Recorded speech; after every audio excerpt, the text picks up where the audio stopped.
Velkommen til Tjelles webshow. Det er jo afsnit 6. Så derfor har vi dedikeret hele det her afsnit til Danmarks mest sexede parti, De Konservative. Aha, honey.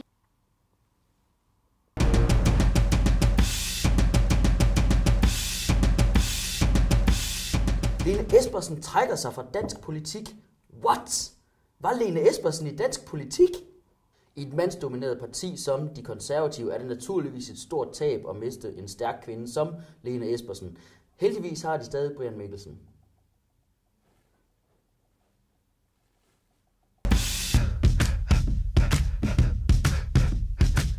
Ti stille kvinde er ikke kun navnet på Peter Lundins selvbiografi. Må du dø langsomt og smertefuldt, lorteluder. Der kommer gruppevoldtager. Foran dine 3 døtre. Ella og Alma og Vilde, er det det, de hedder? Fald om og dø, møgfisse. Det er et program, der handler om mange af de sexistiske, klamme og nedværdigende og direkte truende beskeder, som mange kvindelige debattører oplever ude i de sociale medier. Derfor synes jeg også, det kunne være rart lige at mæske os lidt i ironien over lige præcis den her kommentar til videoen.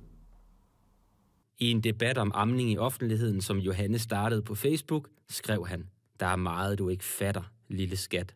Så jeg har ringet til Brian og spurgt, om vi kan mødes, og det ville han gerne. Og tænker man, der må naturligvis være tale om degenererede tabere med en IQ så lav, at de højst kan klare sig, hvis de bor på en eller anden form for institution. Jeg var kandidat her til kommunalvalget her i Albertslund 2013. Der må naturligvis være tale om et enkeltstående tilfælde. Altså, det er ikke noget, der kendetegner.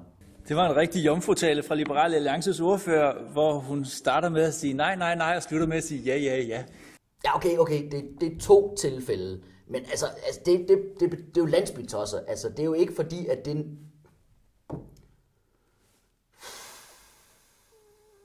Det er efterhånden så slemt, at den konservative politiker, danskerne skammer sig mindst over, det er DG Monrad.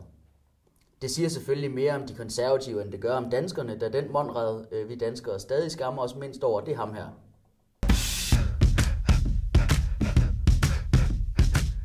Vi vil gerne være de store i den her sag. Det er også derfor, vi ikke har tænkt os at gøre grin med Brian René Pedersen på grund af hans valgplakat. Vi har heller ikke tænkt os at gøre grin med, at han engang var med til at lave den her sang. Og vi har slet ikke tænkt os at gøre grin med, at han går i Crocs.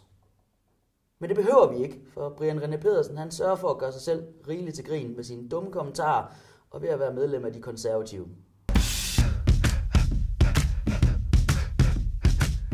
Det er naturligvis lidt voldsomt at dedikere et helt afsnit kun til at tage pis på De Konservative, men Mogens Camre har simpelthen ikke skrevet noget af betydning på Facebook i den her uge. Det sidste han skrev, det var i onsdag, så det var det her.